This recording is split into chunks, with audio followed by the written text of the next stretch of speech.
¿Qué tal? Les habla Jorge Gestoso. En el programa de hoy, el presidente colombiano Gustavo Petro denuncia sabotaje a su consulta popular sobre su reforma laboral con otro notable invitado, David Porras, miembro de la Asociación Americana de Juristas, directamente desde Bogotá. David Porras, una cálida bienvenida al programa. Hola Jorge, espero que estés muy bien. Un saludo para ti y para toda la audiencia tuya.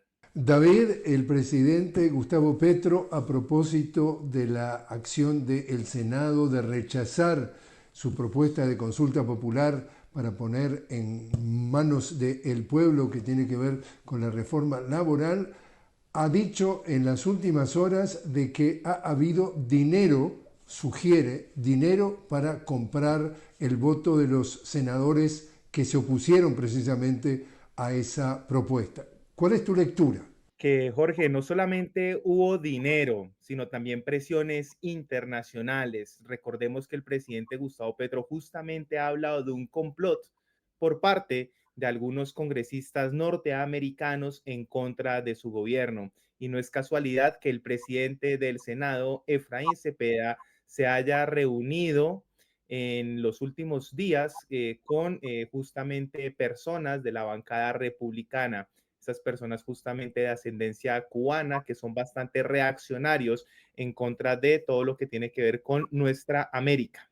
¿Tú eres algún nombre en particular de representantes estadounidenses? Bueno, el presidente denunció a el congresista por el estado de California, el representante Díaz, también está por ahí María Elvira Salazar, muy activa en redes sociales, incluso hablando y felicitando a la oposición que celebró de una manera grotesca y descarada que se hayan hundido los derechos de los trabajadores, que eso sí me parece de las cosas más reprochables que vi por parte de la oposición. Está bien que se hayan opuesto, digamos, de esa manera a la oposición, de esa manera a la consulta popular presentada por el gobierno, pero de ahí a que unas personas que ganan más de $10,000 el mes, para que la gente se haga una idea, unos $12,000 mensuales, celebren porque hay personas que ni siquiera tienen seguridad social, no tienen salud, no tienen pensión, no tienen riesgos laborales. Y justamente lo que pretendía esta consulta popular era que las personas decidieran si querían tener o no tener eso.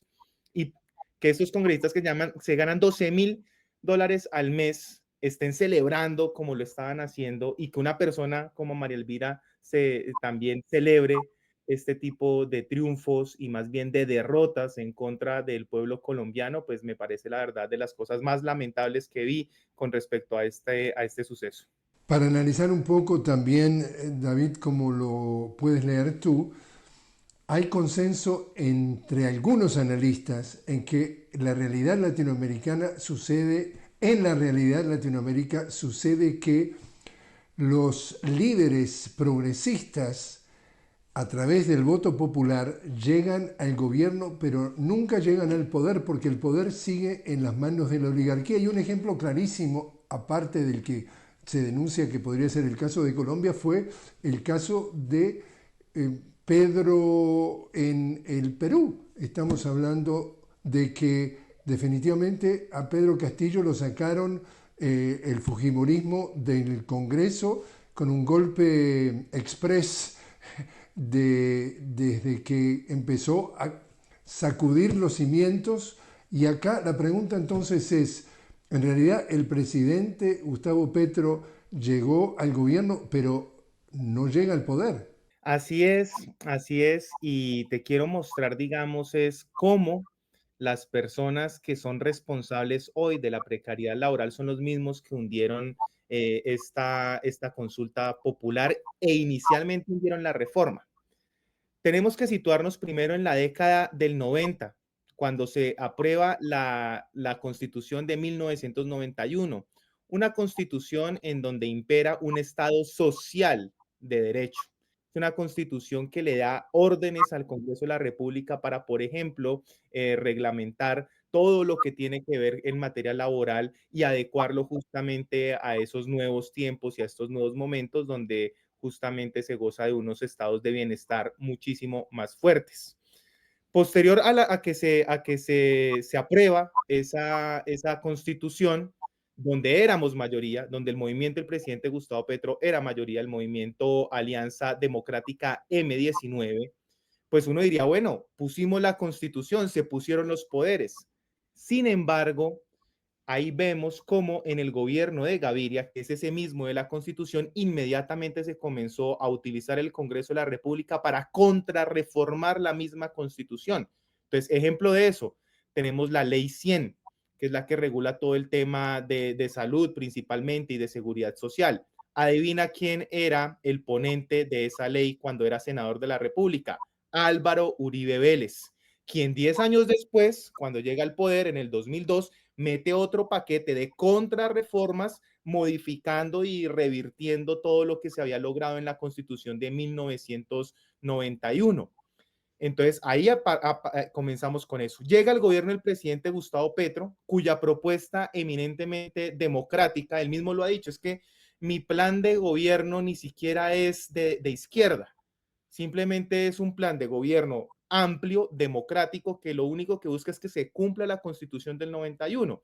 Ahí es cuando se radica la reforma laboral, que lo que pretendía era volver a esa Constitución del 91 y quitar todo y eliminar esas contrarreformas que nos quitaron los derechos a los trabajadores en Colombia. Posteriormente a eso, el Congreso de la República hunde en 2 ocasiones, los proyectos de ley. ¿Por qué razón los hunden? Sí se suponía que esos partidos políticos, el presidente había hecho pacto con ellos, tenían personas de sus partidos en el gobierno nacional.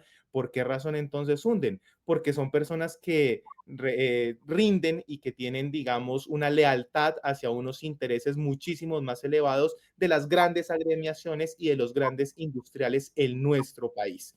Entonces, por esa razón, hunden la reforma laboral y entonces el presidente Gustavo Petro, de quien decían que iba a ser un tirano, que iba a ser un dictador, que iba a centrar el poder público, a concentrar el poder público, pues el presidente dice, no, pues que sean todos los colombianos los que elijan qué quieren que suceda. Si quieren tener que les paguen horas extras, es que mira estas preguntas tan elementales, si querían que les pagaran horas extras, eso decía la consulta popular, si querían que nos pagaran dominicales y festivos, si queríamos que los trabajadores del campo tuviesen pensión, si queríamos que las personas que hacen servicios domésticos tuviesen seguridad social, como lo que decíamos, pensión, salud y riesgos laborales. Del mismo modo, si los trabajadores de las plataformas digitales, como lo es, por ejemplo, Uber o Iberis, como lo son Rappi, tuviesen también seguridad social.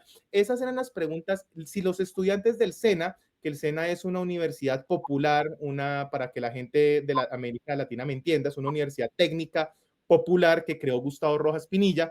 Si los estudiantes del SENA, cuando hacen sus prácticas, les pagaran, tuviesen un salario. Es elemental que cuando tú haces sus prácticas ya para graduarte como profesional o como técnico en este caso, pues que te paguen por ese trabajo. Esas eran las preguntas más elementales. Y el Congreso de la República, entonces, el día de antier, hunde también la posibilidad a los colombianos para que nosotros, todos los colombianos, tengamos la posibilidad de elegir sí o no a esas preguntas. Pero es que antes la reforma laboral la hundieron, 8 congresistas únicamente decidieron sobre 50 millones de colombianos. Y en este caso de la consulta popular, 49 congresistas únicamente eligen sobre el futuro de 50 millones de colombianos. Entonces acá vemos es que hay una concentración de poder y que cuando pasan las reformas, como por ejemplo lo fue la pensional, esa misma concentración de poder que se ve también en las altas cortes, pues las tumban. Y ahorita tenemos a la Corte Constitucional a punto de tumbar la reforma pensional que le dio pensión a 3 millones de colombianos. Entonces, David, también, si lo vemos desde afuera, estamos hablando del pueblo colombiano que se le propone que recupere los derechos que siempre debió tener en materia laboral, es decir, un paso hacia adelante. Y esto lo pintan de tal manera que termina siendo un paso hacia atrás. Es decir, hay una manipulación de las mentes de los colombianos porque nadie podría votar en contra de sus propios intereses. La pregunta entonces es, ¿estos medios hegemónicos que están al servicio de los intereses y no al servicio del interés público, ¿cómo manejan la información o, entre comillas, la desinformación para poder manipular las mentes de las masas y que siga permitiendo que el país vaya por la ruta que va, que en definitiva va en contra de los intereses de la gran mayoría del pueblo colombiano? ¿Cómo se explica esto?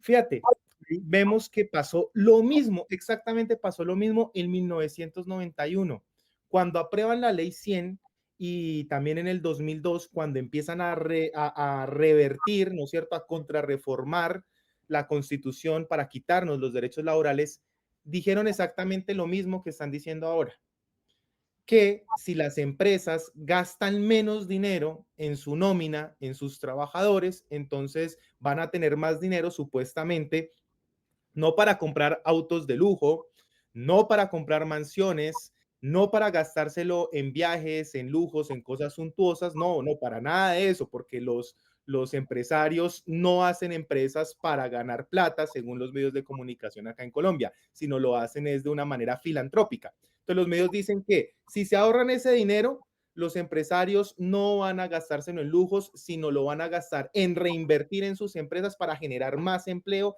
para generar más producción y de esa manera entonces el país se desarrolla más. ¿Qué fue lo que vimos en la década del 90?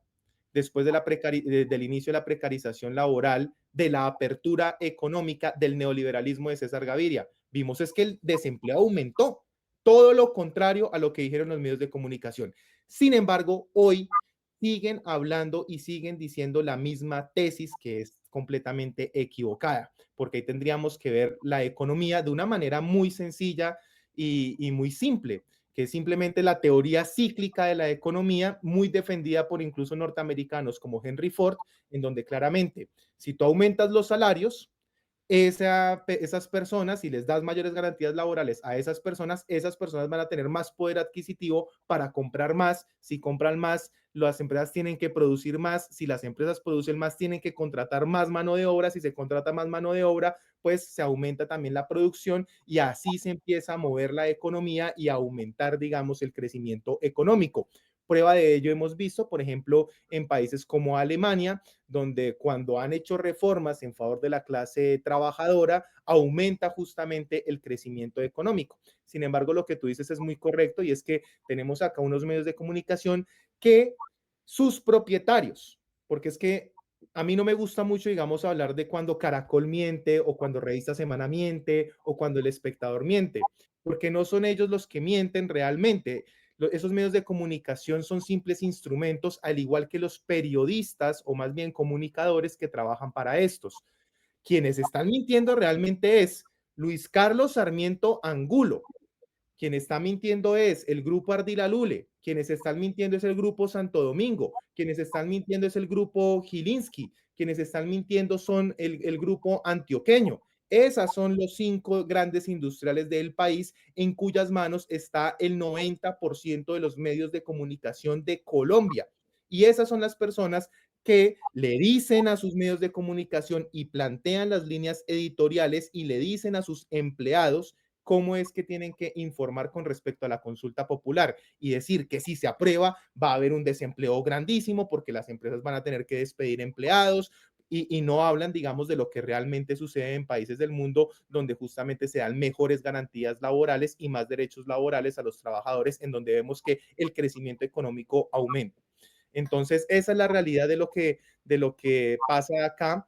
Vemos que es una campaña mediática que persigue justamente intereses particulares y no el bienestar general. Lo que confirma entonces, David, que en nuestra América Latina es la región del mundo con la mayor desigualdad entre ricos y pobres y precisamente esa concentración de poder hace que sea la concentración del manejo de las mentes de las masas a través de estos medios hegemónicos. David, te invito a hacer una pequeña pausa. Estamos hablando con David Porras directamente desde Bogotá. David es de la Asociación Americana de Juristas. Estamos hablando sobre el rechazo de la propuesta del presidente Gustavo Petro de hacer una consulta popular sobre una reforma laboral que Petro acusa de ser un fraude y que han comprado a los senadores para votar en contra. Ya regresamos.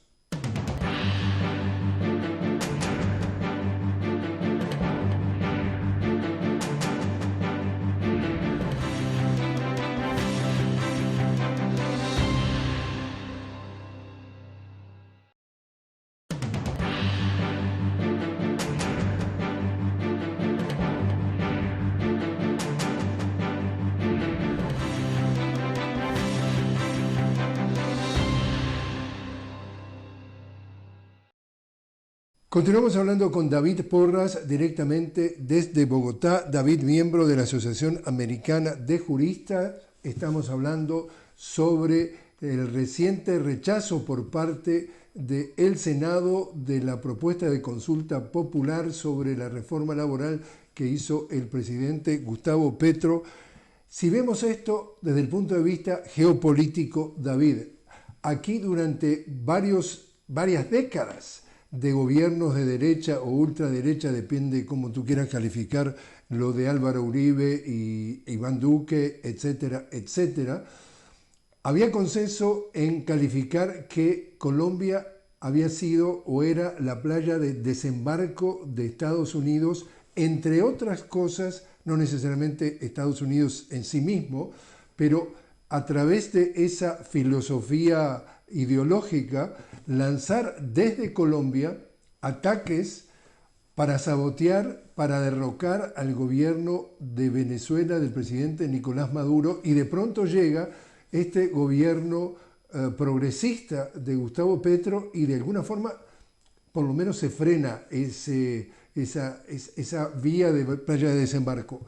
¿Cuánto interés geopolítico existe para que todas las propuestas de Gustavo Petro de mejorar la calidad de vida social que ha tenido desde las promesas electorales, hay que derrocar, hay que sabotear, hay que no dejar progresar para que llegue la elección el año próximo a Colombia y voltear a Gustavo Petro y que vuelva entonces la derecha, la extrema derecha y posiblemente... Bueno, el presidente justamente ahorita que estuvo como presidente de la CELAC en China, hacía muchísima referencia justamente a lo que tú estás diciendo. Y recordemos que el presidente ha tenido unos simbolismos muy importantes que ha sido referente a Simón Bolívar, específicamente a la espada de Bolívar. Entonces, el Libertador decía que si el mundo tuviese que tener una capital, esa capital tendría que ser Panamá, porque hacia un lado mira Estados Unidos, hacia el otro lado América del Sur, hacia un lado mira Europa y África y hacia el otro lado mira hacia Asia. Entonces, que por esas razones que tenía que ser. Que en 1820 Simón Bolívar ya planteaba hacer el canal interoceánico mediante ferrocarriles, cuando se estaban construyendo justamente en ese momento los primeros ferrocarriles del mundo. El primero fue en 1825, fue inaugurado. Entonces, fíjate esa visión geopolítica que tenía. Y Gustavo Petro en China dice lo mismo. Dice es que Colombia está en el corazón del mundo. Y dice exactamente lo mismo. Por un lado miramos a Asia, por el otro lado a Europa y África, por un lado está Estados Unidos y por el otro lado está América del Sur. Y que nosotros tenemos que tener relaciones con todos. Entonces, justamente esta apertura, porque antes de Gustavo Petro teníamos una visión totalmente monopolítica, únicamente guiada hacia Estados Unidos, hacia Occidente. No mirábamos hacia ningún otro lado. TLC con los Estados Unidos, propuesto por el presidente Álvaro Uribe Vélez, apertura económica de César Gaviria dirigida únicamente hacia Estados Unidos, y ahí vimos, digamos, todo esto.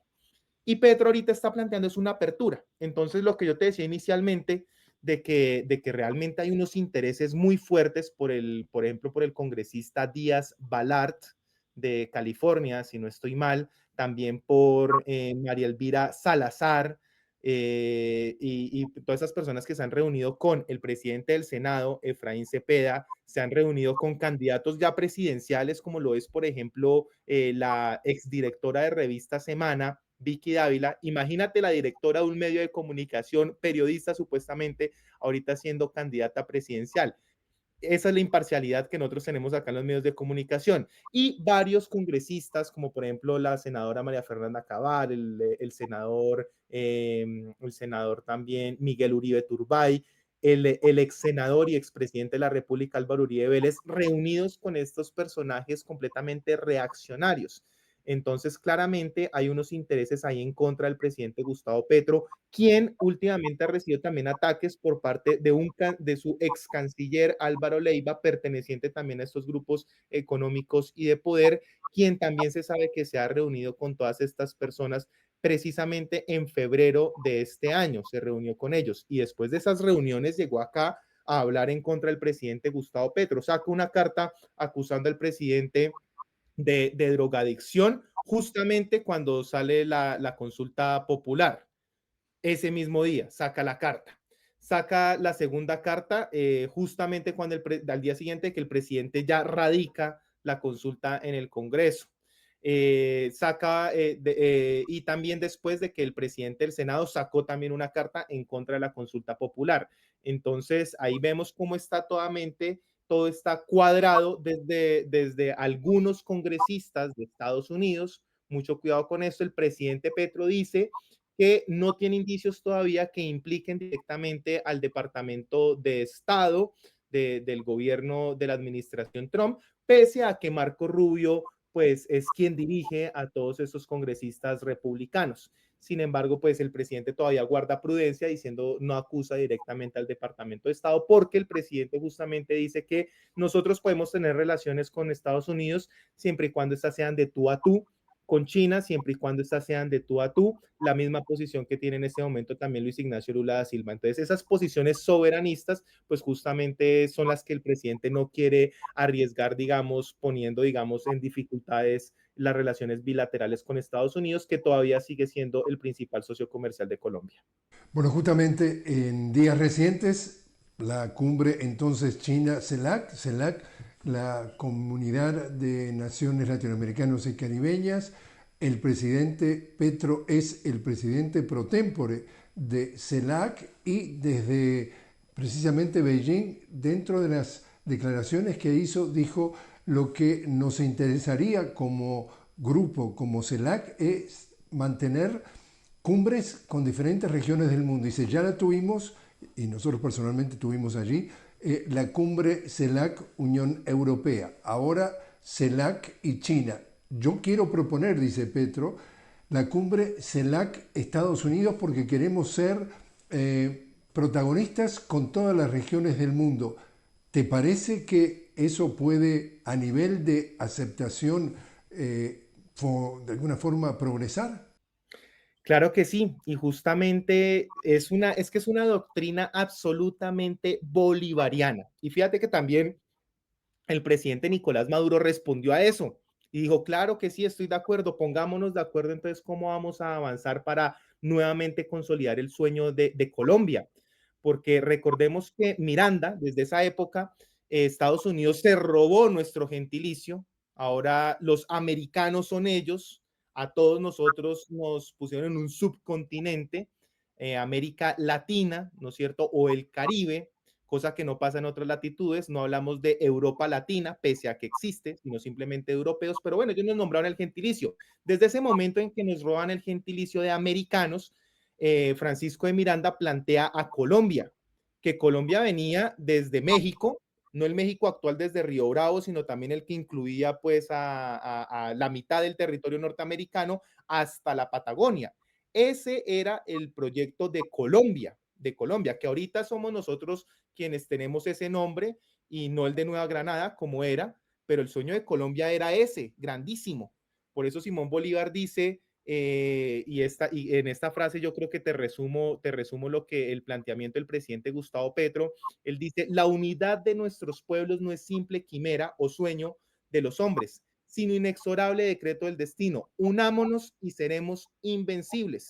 Y es que si nosotros miramos todas las bondades que tiene nuestro territorio latinoamericano, nosotros tenemos todos los pisos térmicos, tenemos absolutamente todos los minerales, tenemos todos los recursos naturales que tú quieras, tenemos salida a dos océanos, estamos en una posición geográfica envidiable. Realmente, por un lado, repetimos, por un lado está África y Europa y por el otro lado tenemos a Asia. O sea, y tenemos absolutamente todos los recursos naturales, tierras fértiles, una gente realmente encantadora y trabajadora y tenemos todo para hacer grandes cosas. Entonces, lo que importa en este mundo, en el actual mundo, es que negociemos en bloques. Tenemos a la Unión Europea que son 28 países negociando al unísono con los demás países del mundo, a los Estados Unidos que son 50 estados, tenemos a Canadá que es un país enorme, a la Federación Rusa que es el país en extensión territorial más grande del mundo, tenemos a la República Popular de China que en este momento se está configurando como la principal potencia económica a nivel mundial con 1.500 millones de habitantes. Entonces tenemos todos estos grandes bloques. Si se enfrenta Colombia, Venezuela, Cuba, Nicaragua, Argentina, México, solos, aislados, a negociar con cualquiera de estos países, nos comen vivos. Por esas razones que nosotros tenemos es que negociar con todos estos bloques económicos, tenemos que negociar unidos como bloque. Y el presidente Gustavo Petro, quien tiene la presidencia de la CELAC, de la Comunidad Andina de Naciones, del OTCA, que es para proteger la Amazonía, y de otros mecanismos de integración regional, cosa que nunca antes había tenido Colombia y que en ese momento está jugando un papel muy importante en términos geopolíticos. Pues aprovechemos esos grandes bloques y negociemos directamente con la Unión Africana, porque hay que hacer cooperación sur-sur. La Unión Africana está en unas condiciones muy similares a las que estamos nosotros en este momento. Negociemos con el Golfo Pérsico. Entonces también vamos a tener una cumbre con el Golfo Pérsico. También nosotros tenemos ahorita la presidencia de la Alianza del Pacífico. Entonces ahí también vamos a negociar como bloque, aprovechando también el tema de la CELAC, con Asia. Ya lo estamos haciendo en este momento con China. Hoy terminó la agenda y Colombia ya hizo la solicitud formal para ingresar al nuevo Banco de Desarrollo de los BRICS. Negociemos también con los Estados Unidos. Entonces, ese tipo de negociaciones en bloque tienen muchísimos mejores resultados porque ya no nos ven como Colombia, 50 millones de habitantes, no, ya es el bloque de 33 países de América Latina y el Caribe con 650, con un mercado de 650 millones de latinoamericanos y caribeños que juntos somos la tercera economía del mundo.